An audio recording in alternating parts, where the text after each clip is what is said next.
Hi friend, good evening, नमस्कार। कैसे हैं? उम्मीद करते हैं कि आप अच्छे होंगे। जय हिंद, जय भारत। आज फिर से आपके सामने विश्व इतिहास के संदर्भ में एक टॉपिक लाया हूँ, जिसमें हम लोग एक चर्चा जो करेंगे वो राष्ट्र संघ के बारे में चर्चा करेंगे कि राष्ट्र संघ के निर्माण जो स्थापना की गई थी वह क्यों की गई थी, उसकी उपलब्धियां क्या थी, उसकी सीमाएं क्या थी, यानी अर्थात कमी क्या थी, और वो उसका उद्देश्य क्या था। इन सभी विषयों पर हम लोग आज विस्तार से चर्चा करेंगे। तो बिना देर करते हुए सेशन को चालू करते हैं। राष्ट्र संघ, राष्ट्र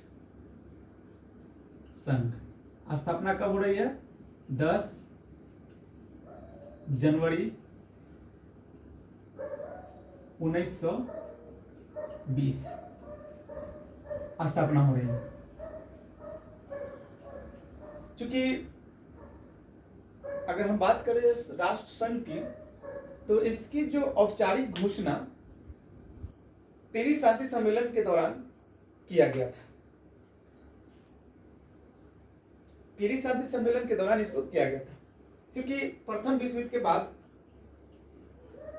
शांति व्यवस्था बनाए रखने के लिए एक शांति सम्मेलन का आयोजन किया जाता है, जिसे पेरिस शांति सम्मेलन कहा जाता है।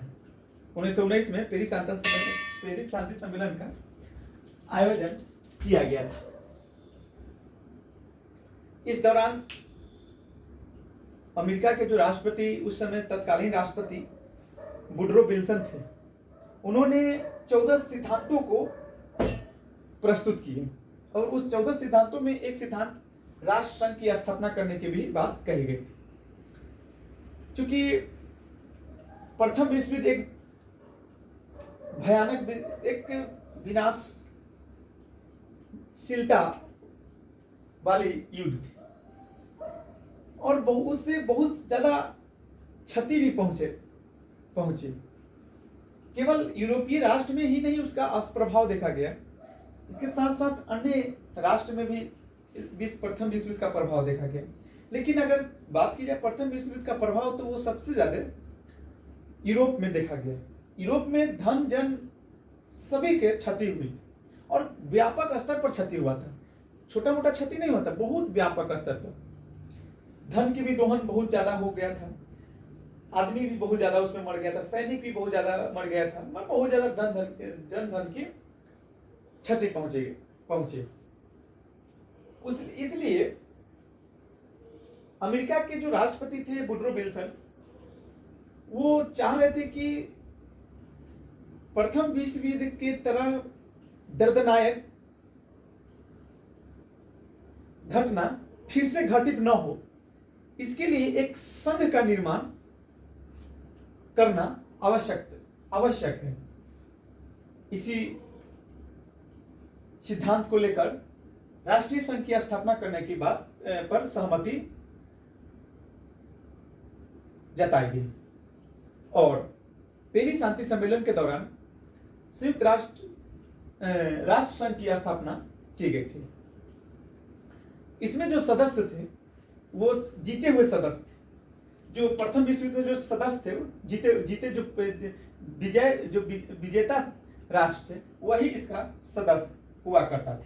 जैसे कौन कौन जीता था प्रथम विश्व युद्ध में? तो अमेरिका, इसके बाद कौन? इटली, इसके बाद फ्रांस, इसके बाद और कौन जीता था? Italy, France, Germany, Britain. Germany तो हारा था ना। ब्रिटेन, और कौन जीता था? फ्रांस हो गया, अमेरिका हो गया, इटली हो गया, फ्रांस, अमेरिका, इटली, ब्रिटेन, और कौन था? जापान। ये सभी के सभी देश क्या था? जो ये सभी देश थे, यह सभी देश जीते हुए देश थे, जीते हुए राष्ट्र थे, और इसी के द्वारा एक संघ, राष्ट्र संघ की स्थापना की जाती है। क्योंकि राष्ट्र संघ की स्थापना करने के उद्देश्यों को अगर हम देखें, अगर उस पर हम उसके उद्देश्यों को देखें तो राष्ट्र संघ का जो उद्देश्य था वह था कि यूरोपीय देश में शांति व्यवस्था बनाए रखना, मतलब कि शांति व्यवस्था यूरोप में बनाए रखा जा सके इसके माध्यम से। इसके साथ साथ जो प्रथम विश्व युद्ध जैसी दर्दनायक युद्ध से जो लोग झेलना पड़ा था लोगों को, उससे अब दोबारा न झेल सके और यूरोप में शांति व्यवस्था बनाए रखा जा सके। इसके साथ साथ इसका उद्देश्य एक और भी था। अगर उद्देश्य की बात की तो पहला बात क्या था, उद्देश्य क्या था इसका? पहला, यूरोपीय परिधि में शांति व्यवस्था बनाए रखा जाए। यूरोपीय परिधि में शांति व्यवस्था बनाए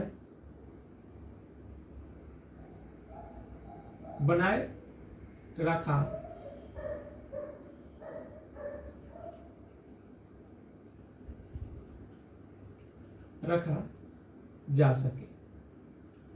दूसरा का क्या था उद्देश्य? दूसरा का उद्देश्य यह था कि जो युद्ध होता है, यानी कि दो देशों के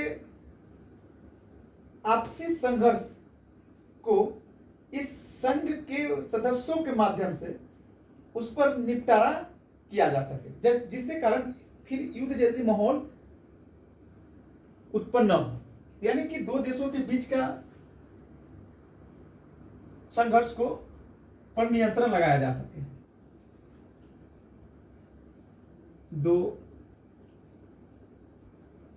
देशों के बीच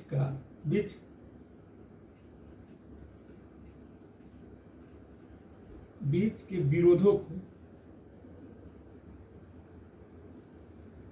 विरोधों को समाप्त किया जा सके।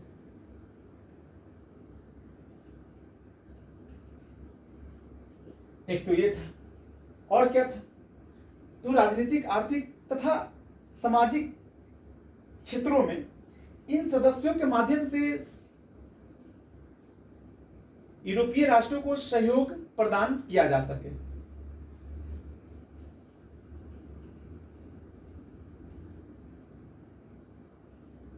राजनीतिक, सामाजिक तथा आर्थिक क्षेत्रों में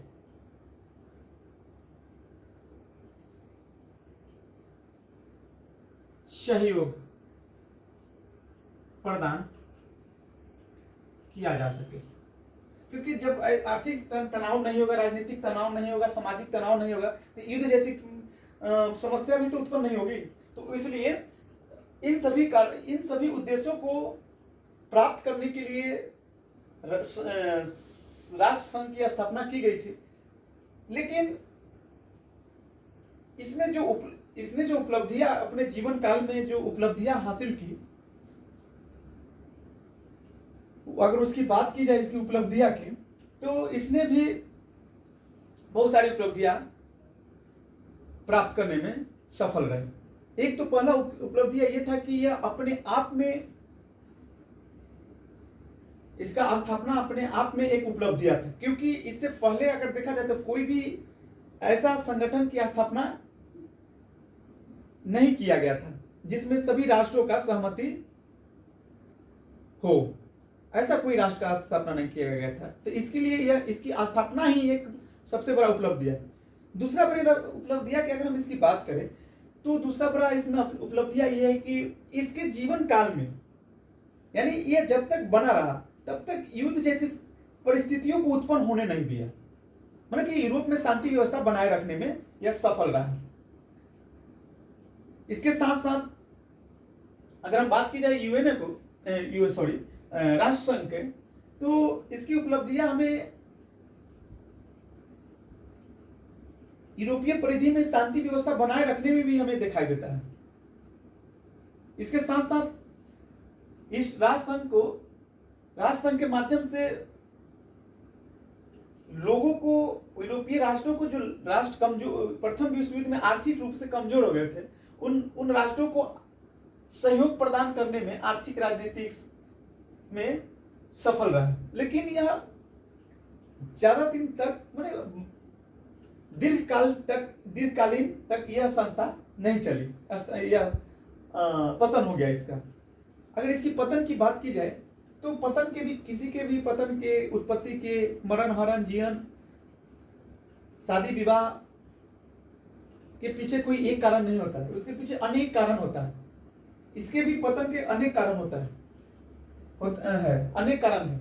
जैसे अगर इसके पतन की बात की जाए तो सबसे बड़ा पतन ये था कि इसमें अमेरिका जो था वो सदस्य नहीं था।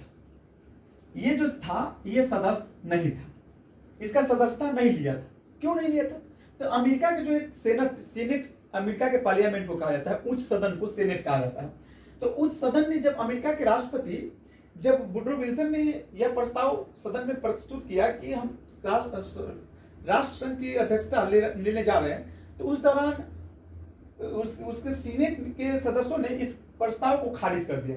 क्यों खारिज किया? तो क्योंकि उसका मानना था कि यदि अगर राष्ट्रसंघ में अगर अमेरिका सदस्यता ग्रहण करती है तो जो पराजित देश है, जिस पर वर्साय के संधि के माध्यम से जो आरोप लगाए गए, जिससे वह असंतोष है, उन देशों के दृष्टिकोण में अमेरिका के बारे में गलत भावना उत्पन्न हो जाएगी। उस वहां की जनता नहीं चाहता था कि ऐसे कोई मनोभावना कोई देशों को अमेरिका के प्रति उठे, इसलिए वो नहीं चाहता था, तो अमेरिका नहीं था। उसके साथ साथ ये सभी देश था, ये सभी देशों के आपस में हित टकरा रहा था। हित टकराने का मतलब क्या होगा कि सभी देश अपना अपना साम्राज्य विस्तार करना चाह रहा था। सभी का देश अपना उद्देश्य टकरा रहा था। इसके साथ टकरा रहा था, ब्रिटेन के जापान के साथ, जापान के फ्रांस के साथ, ऐसे हित टकरा रहा था। तो ऐसे में कोई संस्था थोड़ी ना बनी रहेगी जिसमें उसके सदस्य में ही आपस में हित टकराने लगेगा, आपस में प्रतिस्पर्धा होने लगेगा, आपस में विरोध होगा, संघर्ष होने लगेगा, तो वो क्या रहेगा? नहीं रहेगा। इसी कारण से यह संयुक्त राष्ट्र का पतन हुआ। इसके साथ साथ अगर हम बात करें इसकी पतन की, तो इसके पतन के तीसरा कारण की हम बात करें तो तीसरा कारण आर्थिक मंदी भी, विश्व आर्थिक मंदी के भी कारण को देखा जा सकता है। क्योंकि प्रथम विश्व युद्ध के बाद विश्व में बहुत भयानक व्यापक स्तर पर आर्थिक मंदी छा गई थी, जिस कारण ये हुआ कि पूरे देश के आर्थिक स्थिति खराब हो गई, अर्थव्यवस्था चरमरा गई। अर्थव्यवस्था जब चरमरा गई तो वहां उस देश के जो उद्योग ठप होने लगे, लोग बेरोजगार होने लगे, लोग भूखमरी से मरने लगे। इस कारण से उस देश में उग्रता बढ़ने लगा, जिस कारण से तानाशाह जैसे व्यक्ति की उत्पत्ति होने लगी। जैसे कि अगर हम देखें तो तानाशाह की तो इटली में हम फांसीवाद के जो प्रवक्ता था, नाजीवाद के जो नेतृत्व कर रहा था वो मुसोलिनी था। अगर हम जर्मनी में बात करें तो जर्मनी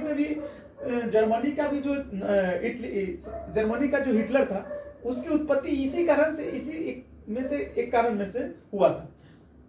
अगर बात की जाए इसकी और, तो शांति सम्मेलन को भी देखा जा सकता है। क्योंकि वर्साय के संधि जो शांति सम्मेलन किया गया था, उस दौरान जो देश के साथ अपमानजनक संधि किया गया था ना, वो देश यूएनए से काफी असंतुष्ट थे, नाखुश था, और इसके सदस्यों से भी नाखुश था। क्या आप मान गए आपको कहीं पे दंडित किया जाएगा तो क्या आपको अपमान किया जाएगा तो क्या आप उसका बात मानिएगा? आप तो बात नहीं मानिएगा। उसी प्रकार कैसे मान लेगा जर्मनी, कैसे मान लेगा ऑस्ट्रिया, कैसे मान लेगा, कैसे मान लेगा तुर्की, कैसे मान लेगा रूस तो इसमें था, कैसे मान लेगा? तो इसीलिए नहीं माना, इस कारण इसको पतन हो गया। इसी का विकसित रूप कौन है? तो यूएनए, संयुक्त राष्ट्र संघ, इसी का विकसित रूप है।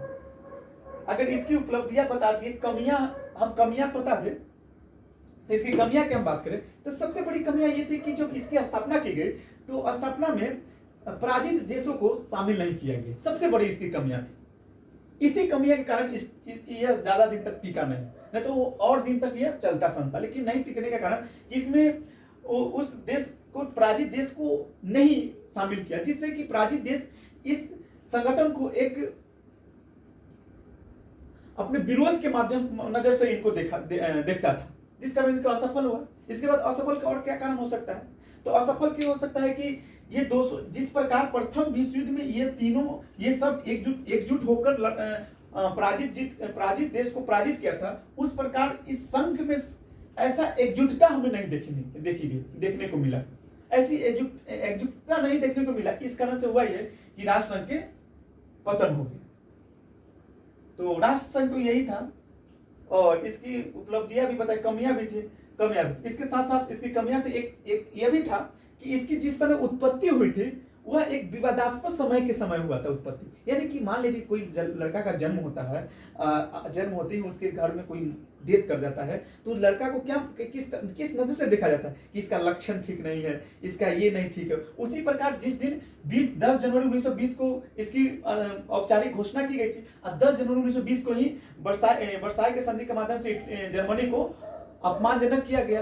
एक देशों को युद्ध करने पर मजबूर किया गया। तो इसलिए यह सबसे बड़ी कमियां थी इसकी। जिस दिन इसकी स्थापना की गई उसी दिन राष्ट्र संघ पेरिस शांति सम्मेलन में वर्साई के संधि, जिससे कि एक देश असंतोष था और वो आगे जाकर विश्व युद्ध में परिवर्तन हो गया। तो यही था। आपको आई होप कि आप समझ गए होंगे। तो थैंक यू सो मच। मेरा अगला वीडियो जो होगा वो आज राष्ट्रपति लोकसभा के अध्यक्ष के बारे में ही रहेगा। अध्यक्ष के बारे में चर्चा की जाएगी, जिसमें शक्ति लोकसभा अध्यक्ष की शक्तियाँ कितनी होती है, इसके साथ साथ शक्तियाँ के साथ साथ उनकी शक्ति के बाद उसके बाद वह शक्ति किस प्रकार प्रयोग करते हैं, इसके साथ साथ उन्हें शक्तियाँ कहाँ से प्राप्त होती है, इसके साथ साथ उनका समय काल मतलब कितने दिन तक उनके कार्यकाल होता है, इसके साथ साथ वह संविधान के कितने मतलब कौन सा अनुच्छेद में लोग इसके बारे में चर्चा किया गया। तो इसके बारे में हम लोग विस्तार से देखेंगे। तो फिर से आ जाइएगा। Thank you so much.